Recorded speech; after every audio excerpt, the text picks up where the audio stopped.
So topik kita pada hari ini adalah berkenaan candlestick. Kalau korang ingat video yang lepas, saya dah kongsikan berkenaan cara nak guna MT5, dan di last kali saya berkongsikan berkenaan candlestick. Ini adalah candlestick. Korang boleh tengok, saya dah editkan dalam skrin. So sebelum kita nak mendalami berkenaan candlestick ni, kita telusuri dululah sejarah wujudnya candlestick ni. Candlestick ni wujud dekat mana? So pada abad ke-18 di Jepun, seorang insan bernama Munehisa Honma mula merekodkan harga buka, tutup, tinggi dan rendah pasaran beras. Sebab dulu orang tak beritahu sangat pasal trade ni, orang beritahu pasal beras. So pakcik Munehisa Honma ni, dia lah orang pertama yang perkenalkan candlestick ni. Bila dia buat candlestick ni, dia mendapati corak ni boleh meramalkan arah pergerakan harga market dalam pasaran in the next future, sebab dia mudah difahami. So pada abad ke-19 pula, sistem candlestick ni menjadi asas kepada wujudnya pembentukan carta Kagi, carta Renko dan carta moden di Jepun. Carta Kagi tu macam mana? Carta Kagi tu bentuk dia macam ni. Korang nampak tak? Kena saya zoom. Ni adalah carta Kagi. Bentuk dia sebaris. Macam Azlan letak writer. So ni adalah Kagi chart. Manakala ni adalah Renko chart. Dia petak. So dalam waktu 1980-an hingga 1991 macam tu, di barat ada seorang insan pula bernama Steve Nason. Dia pelajari carta dua-dua ni dan dia terbitkan satu buku yang berjudul Japanese Candlestick Charting Techniques. Korang boleh Google lah, buku ni ada je kat luar. So sejak pada tu, candlestick ni menjadi standard global dalam pasaran saham dan mata wang. Nampak tak? Ni adalah sejarah asas wujudnya candlestick. Korang guna je, kadang tak faham. Ni adalah asas wujudnya candlestick. Kenapa chart dalam market sekarang berbentuk candle, dia macam lilin. So ni adalah sejarah. So bila korang dah faham sejarah ni, barulah kita move on ke basic penggunaan candlestick. Ni adalah basic bentuk candlestick. Yang hijau ni dia punya body, sama juga yang ni adalah body, yang ni dia punya shadow ataupun kita panggil wick, WICK. Bila ada dua-dua ni terbentuklah satu sosok dipanggil candlestick. Yang ni candle, ni dia punya stick, lebih kurang lah kan. So dalam candlestick ni, dalam market ni, korang kena faham ada dua jenis candle. Satu candle menaik yang dipanggil bullish candle, satu candle menurun yang dipanggil bearish candle. Normally bila korang buka MT5, korang akan dapat bullish candle berwarna hijau dan bearish candle berwarna merah. Ingat, bullish naik, bearish turun. Dua ni je dalam candlestick. So dalam candlestick juga korang kena faham ada satu term dipanggil OHLC ataupun OLHC. Sama je dua-dua, di mana kita kena faham terbentuknya satu candlestick tu bermula daripada dekat sini kita nampak open. Bila market open tu dekat sini, dia naik, sini dia punya open, dia turun paling bawah, sini adalah dia punya low. Apa maksud open low ni kan? Okey, dia punya ni harga pembukaan market. Low ni adalah harga terendah yang dicapai pada waktu tu. So ni adalah dia punya high. Bila dia turun ke bawah, dia punya low. So dia naik ke atas, ini adalah high dia. Ni harga yang paling tinggi dia pernah naik dalam waktu tu. Kenapa dia tinggalkan shadow ni, dia tutup dekat sini? Ini adalah harga tutup waktu tu. So ni adalah candle bullish. Samalah dengan candle bearish. Bearish dia buka ke atas. Tadi bullish dia buka daripada bawah kan. Bearish pula dia buka dekat atas, dia open market dekat atas. So dia buat dia punya high dia, kenaikan dia paling tinggi pada waktu tu, dan dia turun, dia buat low paling rendah waktu tu, harga terendah waktu tu, dan dia close dekat sini. Ni adalah close. Close tu apa? Close tu hanya close je lah. Close harga tutup waktu tu. Ni adalah candlestick bullish dengan bearish. Tapi bila korang pergi dekat chart, korang akan nampak tak semanis sebentuk ini. Dia akan jadi banyak bentuk. Sebab yalah, kalau semudah ini senanglah buat duit kan. Tapi tak, dia ada dia punya permainan dia dalam candlestick ni sendiri. Contoh, saya buka dekat sini lah. Kita buka trading view. Korang nampak tak? Maafkan saya, trading view saya edit.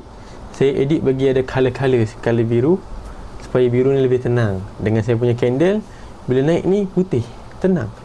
turun pun dia kuning, dia tak sakit, dia tak trigger. Sebab ni adalah kajian bila kita guna color merah tu, dia trigger kita, dia macam kita gian ni gitu lah. Gitulah, tapi ni hanya kajian. Saya hanya guna ni sebab mata saya pun nampak tenang nak trade. Kalau merah dengan hijau tu, bila merah tu kita macam gitu, kita kelang kabut. Tapi ini memudahkan, menenangkan saya lah. So saya harap korang faham, dia benda yang sama je. Nampak tak? Ni adalah bentuk rupa-rupa candlestick dia. Nampak bentuk dia? Ni adalah candlestick dia, candlestick ni. Ni adalah candlestick untuk time frame H1. Maksudnya sebatang ni terbentuk dalam 1 jam. Manakala untuk M30 pula macam ni. Kita ambil contoh, ni adalah M30. Sebatang candle M30 ni, macam mana saya nak bulat? Sebatang candle M30 ni terbentuk dalam 30 minit. Sama juga dengan M15 dibentuk dalam sebatang tu, dibentuk dalam 15 minit. Sama juga M5 dengan M1. M5 terbentuk dalam 5 minit, M1 terbentuk dalam 1 minit. So maksudnya bila kita ambil M5 lah, senang cerita M5, nampak tak kat sini? Kita boleh nampak dengan jelas dia punya OHLC dia. Kita ambil dekat sini lah.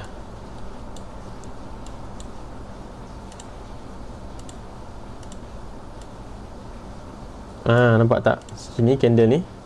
Nampak tak dia punya, dia close, dia open dekat bawah ni. Waktu candle ni buka, dia open dekat bawah.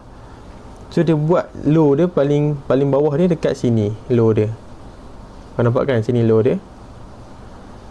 Ni harga terendah dalam waktu 5 minit tu, harga terendah dekat sini. Manakala harga tertinggi dia pula dalam waktu 5 minit tu dekat atas ni. Kau nampak? Tapi dia tak close dekat situ, dia close dekat bawah ni. Ni adalah waktu dia tutup. So ni adalah bentuk candlestick. Simple, tak pening kepala. So bila korang dah faham kan candlestick ni, macam saya cakap tadi lah, candlestick ni ada banyak jenis. So kita kena faham, ada juga pattern-pattern candlestick yang kadang rupa dia tak semanis yang kita lukis ni lah. Kadang rupa dia macam gini. Inilah rupa candlestick dia.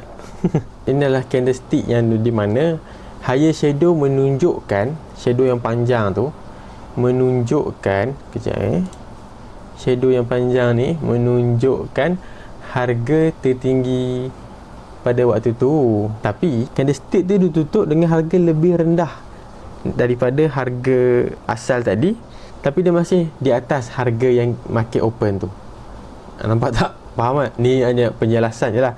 Yang kedua ni pula, harga saham bergerak naik, tapi dia tutup pada harga paras yang sama dia buka tu. Nampak tak? Ni contoh lah.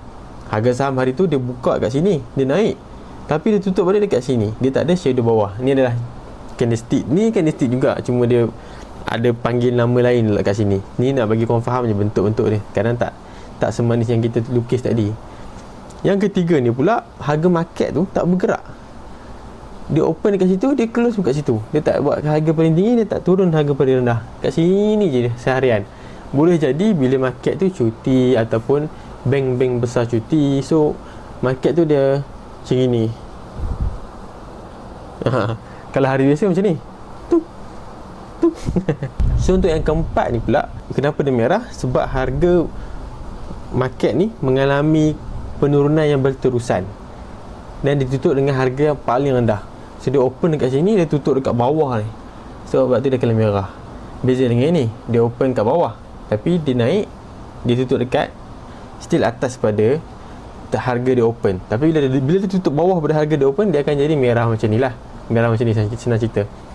So nombor 5 ni pula, sebaliknya dengan daripada nombor 1, harga tu dah turun paling bawah, tapi dia tutup candlestick tu, dia close still bawah daripada harga dia open. So dia still warna merah, dia still bearish candle. Tapi kalau dia close atas ni, dia akan automatic jadi hijau, dia akan jadi bullish lah. Tapi so far kat sini korang faham kan, sini adalah bearish candle, sini adalah bullish candle. So bila kita dah faham berkenaan candlestick ni, kita kena tahu juga bila dia naik tu banyak mana. Kita tengok dalam phone punya MT5 supaya lebih senang nak tunjuk kenaikan dia tu banyak mana, turun pun banyak mana. Pergerakan gold naik turun tu dipanggil pips. Pips tu apa? Percentage in point. Senang cerita berapa banyak dia naik lah. So macam mana nak tahu dia naik banyak mana tu? Kita sama ada kita boleh buka arrow ni dekat bahagian sini, kita boleh ambil klik je, kita ambil objek kotak ni, kita klik arrow. Contohlah daripada bawah ni kita membeli, kita tengok dia nak naik, kita ukurkan dia punya kenaikan sampai sini. Dia naik sebanyak 1400 point. Tapi kita tak panggil point, kita panggil pips. Bila kita panggil pips, kita buang yang belakang tu. Maksudnya dia naik sebanyak lebih kurang 140 pips. 140 pips dalam trading adalah banyak. Sebab dia naik 100 pips tu kira banyak. Ni candle time frame M5. So, ini adalah pengiraan pip dia. Kadang-kadang bila korang join channel Telegram, korang akan jumpa dia tulis 60 pips, 50 pips, 100 pips, 20,000 pips. Contohlah, tak ada 20,000 pips lah. Paling tinggi pun saya tengok 1,000, 3,000 pips. Tapi tu dah kira legend sangat lah.